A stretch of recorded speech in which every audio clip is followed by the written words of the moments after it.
Hello, my dear students. In today's session, I am going with the new chapter. The introduction part I have explained in the last video. So, animal kingdom, of course, all of us are interested in knowing about our animal surrounding, found in our surrounding, as well as wide variety of animals can be seen on our earth.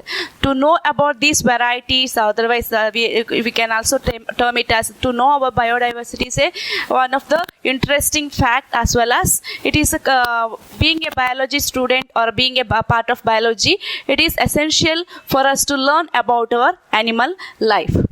So, about our animal life, you know that animals are multicellular, they are eukaryotic. Then what else we have learned? Then in the 5 kingdom classification, the animal kingdom comes at the last. The 5th kingdom is animal kingdom. And I told you almost how many species of animals are there on our earth. It is 1.5 million species of earth has been observed in our earth, on our earth.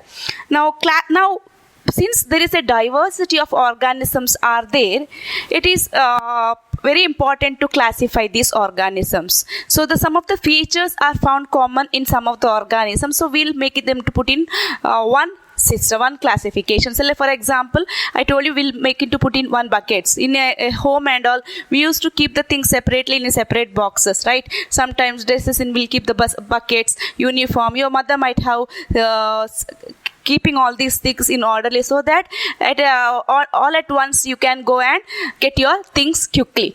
So likewise, we can also arrange our animals into different groups, so that we can put in different buckets, so that our work can be done easily. Here, the basis of classification, there are how many bases are there for the classifying in these animals? It is 5 types are there. One is based on their cellular organization, level of organization, or it starts with the cellular level of organization. So I'll just write the basis of classification. It is basis of classification. First is level of organization. Then we will see about their body symmetry. Which animals have radial symmetry, which animals have bilateral symmetry, which animals do not have symmetry, all those we'll learn next. Then we can also classify the organisms based on their coelom, that's a body cavity, nature of coelom. Then based on their segmentation, then segmentation on the body. Segmentation means body is divided into segments. For example, in some of the worms, you can see segmented body, that is earthworm and all. So segmentation on body. Based on that also we can categorize the animals. Then nature of digestive system. See, some animals have single opening, whereas some other animals have a 2 opening, mouth and anus. So that means we have there will be a complete digestive system and incomplete digestive system. So patterns or nature of digestive system, I'll write it as patterns of digestive system. Then again pattern of circulatory system. So these are some of the basis or some of the criteria on which the animals are classified. We know that all the animals are multicellular, but do they exhibit the same pattern of organization in their body? No, they do not exhibit the same type of organization. So each will have different form and different arrangement. So by considering the fundamental features common to these various group of organisms, okay, with respect to their arrangement of cells, with respect to their body symmetry, with respect to their nature of coelom, with respect to the segmentation on the body, and also with respect to the pattern patterns of digestive system and circulatory system, we are able to classify the animals. So based on these, animals are classified. So here is a chart for you to show the various subclasses under the animal kingdom. So what are the different class, phylum under animal kingdom? So what are those phylum? We can see this whole animal kingdom can be grouped into two. You can see with the brown color tree like structure, and there is a blue colored one.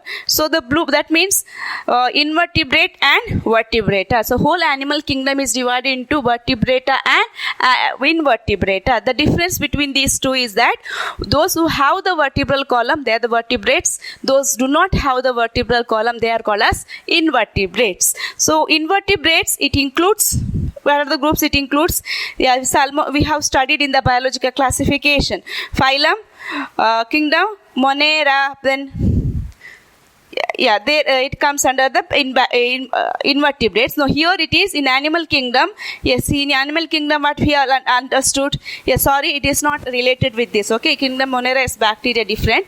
So anyhow, we are in the animal kingdom. So here invertebrata, it includes protozoans like, yes, it's almost to be completed, amoeba. Then that's why I said again, coelenterate. So now here onwards we are going to study from Porifera, coelenterata, then Platyhelminthes, phylum Annelida, phylum Mollusca, phylum Arthropoda, then phylum Echinodermata. With this, the invertebrate group will end. That is, invertebrates, we are going to study phylum Porifera, sponges, phylum coelenterata, then phylum Platyhelminthes, phylum Annelida, then the phylum Arthropoda, phylum Mollusca, then phylum Echinodermata. These are the different phylum which comes under the invertebrates. That means those do not have the vertebral column. Now those animals which have the vertebral column, they are divided in this manner. The first one, class Pisces. Class Pisces means fishes, which includes Protochordata, Amphioxus, Cyclostomata, Petromyzon. Here you can see, Pisces includes this one. Shark. Now why it is kept separate? You can see Protochordata, that means don't have the proper vertebral column. They may present, or sometimes if it is present after a certain age, they will get removed. They will not be disappear. So that is one case, some exceptional case where we cannot see the vertebral column throughout their lifespan. Such animals are Protochordata, which includes Amphioxus and Petromyzon. Then Pisces, you know that they includes bony fishes and then cartilaginous fishes. Then includes amphibia, then reptiles, then aves and mammals. So these are the phylum under the kingdom Animalia. So let us start with the learning about the basis of classification. Okay. So first we are going to study about the levels of organization. So what are the level of organization can be seen among animals? Levels of organization. There are three levels of organization can be seen in animals. So what are those three levels of organization? Cellular level of organization, then tissue level of organization, and organ level of organization, and the last one is the organ system level of organization. So what is the first one? It is cellular level of organization. Here, why it is named as cellular level of organization? Can you find out why it is named as cellular level of organization? Here, those animals have only the cells. The whole body functions of those animals are carried out by only the single cells. So, level of organization. In that first one is cellular level of organization. Here, the single cells will perform all the functions. It is the single cells is enough to carry out the whole functions. For example, in sponges, the cells are arranged as loose cell aggregates, and they exhibit cellular level of organization. And here we can see that the division of labor can be observed or the division of labor occur among these cells. So example for cellular level of organization, it is found in sponges. Here the complete body, you can see sponges are here. Okay, since I cannot show the specimens now, so we are supposed to use the chart now. So that's why I brought the chart here, even though it's convenient for using the board. Now for the reference, let me use this. Okay, so here you can see the sponges. Can you see the sponges? Cycon, it's named as cycon. This is cycon. They do not have the tissue and all. Their body is completely made up of cells. In the sense, in our body, the cells group together form tissue, tissue group together form organ together form organ system. But in this group, the cells only performing the all functions, and that's why the cell is aggregates. The cell itself aggregates, but they do not form the tissue. So we can see the division of labor among this group of cells. So division of labor, have you heard of division of labor? If a work is assigned to you, you will divide among your group. If one group is assigned with a work, that group will divide and take that work. So that is a division of labor. So here in this group of animals, since they are cellular level of organization they perform, but the activities occur by the principle of division of labor. That means each cells will have the responsibility of carrying out each function. So it is we will discuss when it comes to the phylum Porifera, where they have the spicules, choanocytes and all. Those cells, even though they are cells, each cells will have its own function. So that is how the single cell can perform a whole body function in case of sponges. So in sponges, which type of organization you can see? It is cellular level of organization can be observed. Next, second type of level of organization is tissue level of organization. In your high school classes, you have studied how the body is made up of, human body or any animal body. It is made up of cells, then tissues, right? So it's equal to how a home can be constructed. A home can be constructed using the bricks, right? So each bricks is a cells. When that bricks together forms a wall, that is equal to tissue. Okay, then that walls and 4 walls together forms a room, that is a organ. Then when that so many such rooms comes together and have its own role in storing the things or with storing the things or whatever is required for us. So likewise we'll arrange the rooms so that each room, all the room together forms a house. That's an organ system. So that is how our body is made up of. Got cleared?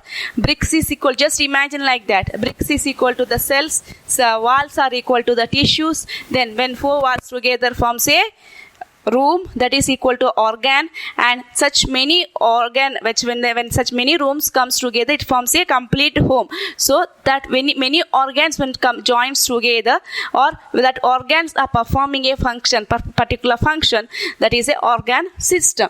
Now tissue level of organization, it is found in example is Hydra. Here the group of cells are grouped together. Here the cells performing the same function are arranged together. The cells performing the same function are grouped together. They arrange together to form tissue, and hence it is known as tissue level of organization.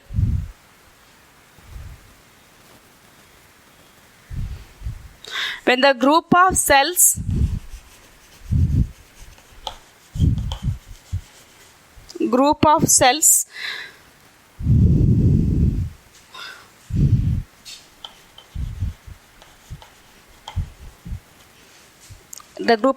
which performs a similar function, then it is called as tissue level of organization. So tissue level of organization means here cells performing the same function are grouped together into form a tissue, and it is seen in the case of coelentrates. That is, in the case of hydra we can see that, or you can also, hydra comes under coelentrates. So you can write either it as a coelentrates or hydra, one example for that. Then next level is cellular level is over, tissue level is over. What will be the next then? Third type is the organ level of organization. So what is the organ? You know, our body, eye is an organ. Okay, then neuron is a organ, then skin is a organ, right? So like heart is a organ. Likewise, here organ means the group of tissue when it grouped together to perform a specific function, then it is called as organ. So it is exhibited by the next member of phylum. It is Platyhelminthes. It is exhibited by the phylum. Platyhelminthes is one example for this. Here organs are there, but they are not formed into an organ system.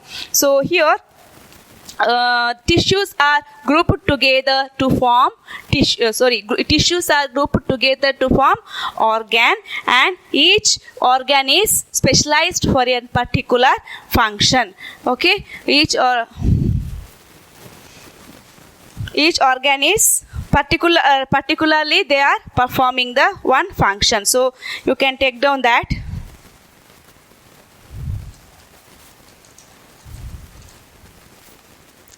Tissues group together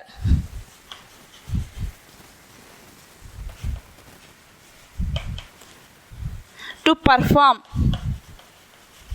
similar function. Tissues together grouped together to perform a similar function. Those level that is known as organ, and or that is exhibited by the members of Platyhelminthes. That is organ level of organization. So here each organs are specialized for a particular function. Next, let us tissues are grouped together to form a particular function. Next, what's the next level of organization? Cellular level is over, tissue level is over, organ level is over. The last type is the third type of level of organization is organ system level of organization. Organ system level of organization means here organs together, different organs together forms, okay, that is a group of organs associated together to perform a similar function. It's called as organ system. Here each organ are grouped together to perform a similar function. So that is, they forms a functional system. Each organ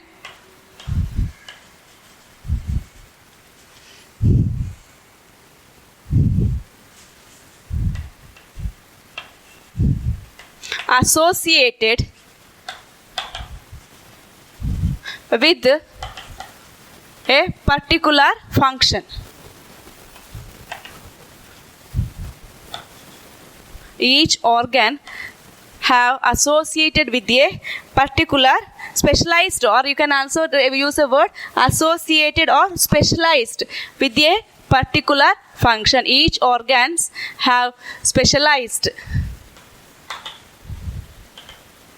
with a particular function. So such organs are called as organ system. So this pattern of organ system, it is found in the higher level of organisms. All the higher level of organisms, that is from Annelida to Chordata. So you can see still from here that system stops. That is here porifera, cellular, then coelenterata, tissue level, Platyhelminthes, organ level.